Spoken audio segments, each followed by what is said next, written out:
for less than 10,000 pesos, meron ka ng Android tablet na malaki yung storage, maganda yung display, at maganda yung battery performance. At pag-uusapan natin yan ngayon. Ito yung Chewy AUPad. So, ito yung isa sa pinakabago nilang tablet. At gusto ko ipakita sa inyo kung bakit ko nagustuhan talaga to. So, unbox muna natin. Okay, so ito yung box ng Chewy AUPad.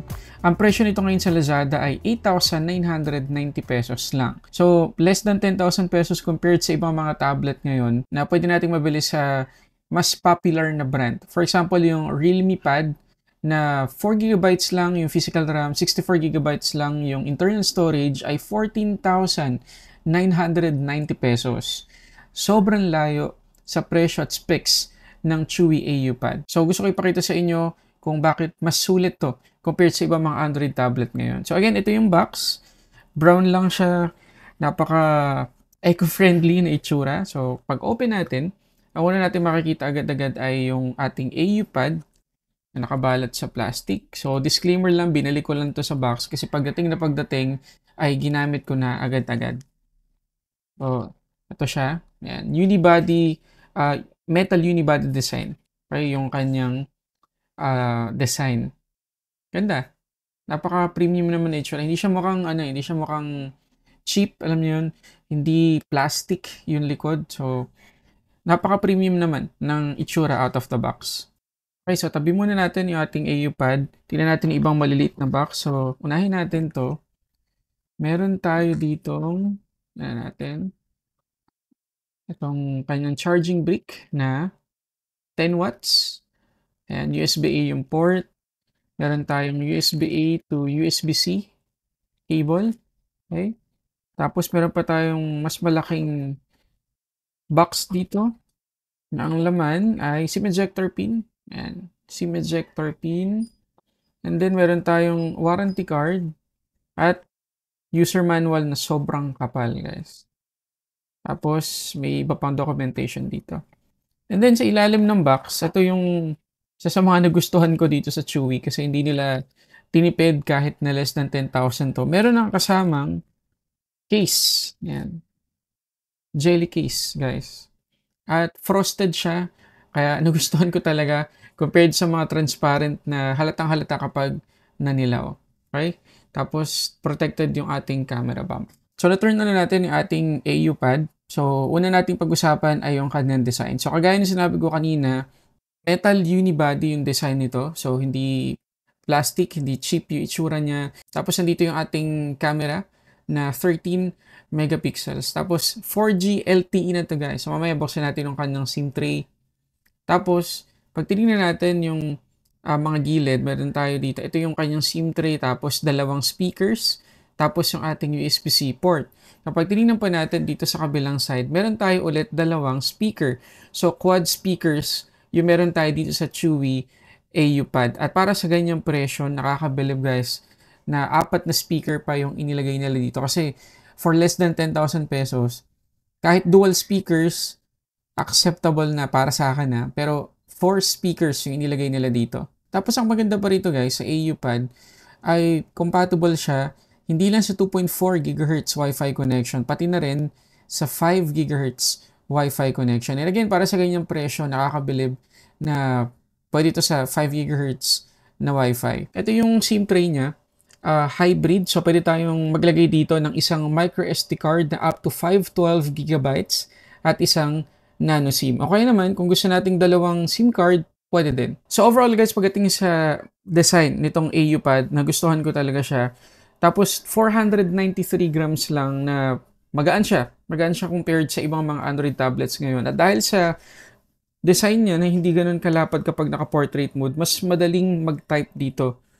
And abot na abot ng dalawang thumb natin kapag hawak-hawak natin siya. So, comfortable talaga siya gamitin. Tapos, tama din yung placement ng ating selfie camera. So, nandito siya sa gitna kapag naka-landscape mode tayo. And usually, yun naman talaga yung orientation ng ating tablet kapag nasa video call tayo, talagang naka-landscape. Meron tayo ditong 10.95 inch na IPS LCD display, Full HD+, guys. Yung resolution natin dito, 920 by 1200 to be exact. Tapos, 60 Hz yung ating refresh rate and hindi naman ako nag-expect ng mataas na refresh rate sa ganitong klase ng tablet. Tapos, yung kanyang aspect ratio ay 16:10. Para sa akin, big deal yun. Kasi kung papansinin niyo, maliit na lang yung bars natin kapag naka-landscape mode tayo habang nanonood ng video. Kasi usually yung mga video na pinapanood natin sa YouTube o kaya Netflix, ganyan, ay 16:9 yung aspect ratio. At dahil 16:10 to, ay hindi ganun kakapal yung black bar sa baba tsaka sa taas. So kapag zoom natin para ma-full screen, ayan, konting-konti lang yung details or information na mawawala dun sa video. So parang halos walang nawala. Kaya may enjoy natin yung media consumption dito sa tablet na to.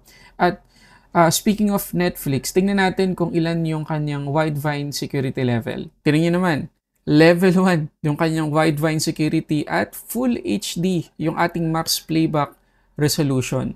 So kahit sobrang mura lang ng tablet na to, may enjoy pa rin natin yung media consumption kahit pa sa Netflix. At para ma-double check dito sa testufo.com, makikita ninyo na nakaka 60 FPS naman tayo sa display. Kapag check naman natin yung display settings, meron naman tayong color presets dito. So pwede nating matimpla kahit papano yung kulay. Meron tayong natural, boosted, or adaptive. At meron din tayong night light dito. So again, para sa basic na Android tablet, at least meron tayong mga options para ma-customize pa natin yung timpla ng kulay. Ang hindi ko lang masyado nagustuhan sa display nitong AU Pad ay yung peak brightness niya. Kasi sinubukan ko itong gamitin outdoor, medyo nabitin ako sa brightness. Hindi naman sobrang dilim to the point na hindi ko na makikita yung display. Kita ko pa rin, guys. So, lilinawin ko, kita ko pa rin yung buong display kahit na nakasagad yung brightness niya outdoor, pero bitin ako dahil compared sa ibang mga tablet, dim talaga siya. Lalo na kung compare din natin sa ating mga phones. Pero madalas ba natin gagamitin ang isang tablet outdoor? Bihira naman natin gawin nun. Usually indoor, hindi ganun katirik yung liwanag or yung araw. So, most of the time, may enjoy natin yung brightness niya. Pagdating naman sa performance, naka-Android 14 na tayo dito out of the box. Snapdragon 685 yung kanyang chipset, 8GB LPDDR4X yung ating RAM dito at 128GB na UFS 2.2 yung ating storage. Okay, lilinawin ko lang ha. Yung kanyang RAM, physical po yun ha. Hindi 4GB plus 4GB na virtual RAM. Yung 8GB po na RAM dito sa AU Pad ay physical RAM. Wala po siyang virtual RAM. So isipin nyo for less than 10,000 pesos, malaki na yung RAM na naibigay sa atin dito ng Chewy. 8GB. Tapos, hindi eMMC yung ating storage type. UFS 2.2. So, yung read and write speed, mabilis. 355,362 naman yung Antutu score na nakuha natin. Hindi sobrang taas. Pero enough na yan para sa mga basic na mga application na papatakbuhin natin dito sa tablet na to. Kasama na dyan yung mga pang-productivity like WPS, mga ganyan, pag-open ng PDF, kayang-kaya po ng tablet na to. Kahit sa wildlife stress test, not bad, yung nakuha nating result. 5% lang yung nabawas sa kanyang battery. Tapos 2 degrees lang inadagdag sa kanyang temperature. So kapag mabigat na application yung papatakbuhin natin dito sa AU Pad, expect natin na maganda pa rin ang magiging performance niya. At makikita nyo rin dito sa stability score, 99.2%. At makikita ninyo, diretso-diretso yung linya. So, hindi tayo makaka-experience dito ng pagbagal kahit na mabigat yung application na papatakbuhin natin. Pero syempre, huwag nyo i-expect na lahat na lang ng mabigat na application ay kakayanin ng tablet na to. Pero makikita nyo ngayon dito sa Asphalt na smooth at talagang nakaya ng AU Pad na mapatakbo itong game na to sa full settings ha. Hindi niya na-generate lahat ng graphics pero masasabi ko na napaka-smooth at sobrang minimal. Minsan wala pa nga na mga frame drops kapag naglalaro tayo. So again, kung casual gaming or medyo mabigat na application, kakayanin pa rin ng tablet na to. At kanina niyo pa siguro napapansin na medyo maganda yung ating UI, malalaki icons natin. Ang reason ay nag-install ako ng custom launcher. Hindi po ito yung default niya. Ito po yung default niya. So makikita ninyo na square yung mga icons natin, maliliit, Ayan, hindi gano'n ka-pleasing sa mata kung ako lang naman yung tatanungin. So, nag-install ako ng custom launcher para mas mapalaki ko yung mga icon. Mas mukhang iOS or iPadOS ng kaunti. So, ang maganda naman, dito sa kanyang default na launcher, makakapag-split screen tayo. So, halimbawa, naka-landscape mode tayo. Gusto nating mag-split screen. Punta lang tayo sa recent apps at i-click natin or i-tap yung icon ng application na gusto nating i-split screen. So, for example, yung Google Play Store, tap natin. Tapos, makikita nyo, split screen. Ayan. Tapos, isa pang application, pwede tayong pumili, bawa settings. Ayan. Naka-split screen na siya. Hindi po natin ito magagawa dun sa launcher na in-install ko. So, kung gusto nyo ng productivity, ng split screen, okay na yung default na launcher niya. At isa pa pala sa na-appreciate ko dito sa AUPad ay pantay na pantay yung bezels natin dito. Ito naman yung sample video recording sa selfie camera nitong Chewy AUPad. 1080p yung pinakasagad resolution na pwede nating ma-record. And para sa akin, not bad. At least sa ganitong presyo, acceptable yung quality ng ating selfie video. So, kung magjo-join tayo sa isang video conference, di na masama yung magiging quality ng video natin. Pero okay guys, so masasabi nyo? Comment kayo dyan sa baba. Doon tayo sa last part, yung kanyang battery. So, 7,000 mAh yung capacity natin dito. Tapos, capable siya sa 10 watts lang na charging speed. At nakakuha naman tayo ng almost 10 hours of screen on time dito sa PCMark. 9 hours and 56 minutes to be exact. And para sa isang Android tablet, lalo na sa ganitong presyo at specs, acceptable na po yung ganyang SOT. At sa real life, hindi ko talaga masasabi na ang bilis niya malobat. Matagal siya guys, lalo na yung standby time. Ilang araw kong hindi charge yung AUPad at pagbalik ko, halos walang nabawas sa kanyang battery. So maganda po yung magiging experience natin pagdating sa endurance or sa battery niya. Okay, so yun na lahat yung mga gusto kong i-share tungkol dito sa Chewy AUPad. Okay, so again, 8,990 pesos yung current price ng tablet na to. Pwede i-check yung link dyan sa description box baba. Baka sakali, bumaba na yung presyo or maabutan ninyo na nakasale yung tablet na to. Maraming salamat sa Chewy kasi sila nagpadala nito.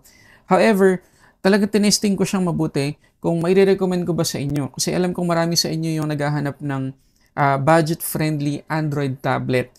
Kasama na ako doon kasi gusto ko ng secondary tablet sa ibang mga activities namin. Ayoko naman palaging gamitin yung iPad. So at least meron akong gagamitin na secondary tablet at pwede nating lagyan ng SIM card. Yun isa sa mga strength nitong tablet na to. Tapos malaki na storage na mabilis. 128GB na UFS 2.2. Malaki yung physical RAM natin, 8GB. Hindi kagaya sa iba na 4GB plus virtual RAM lang. Pero ito, 8GB na physical RAM. Tapos, almost stock Android yung feels ng kanyang UI. Tapos, Android 14, maganda yung battery performance natin. So, yun yung ilan sa mga strength ng tablet na to. Yung speaker pala, hindi ko na-mention yung quality kanina. So, again, quad speakers yung meron tayo dito.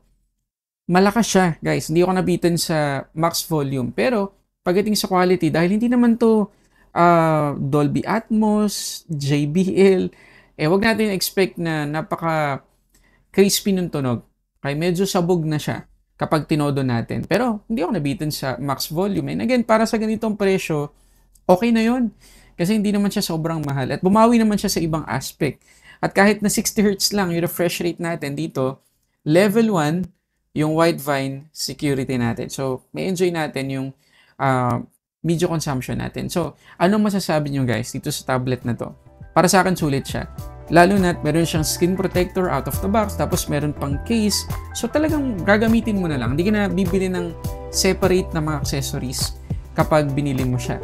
So yun yung ilan sa mga nagustuhan ko talaga sa tablet na to. So marirecommend ko talaga. So kung humahanap kayo ng tablet na less than 10,000 pesos, actually less than 9,000 pesos, nandyan ang link sa description box sa baba nitong Chewy AUPad. So yun muna guys, maraming salamat sa panonood para sa samot-saring unboxing reviews. This is Sulit Tech Reviews.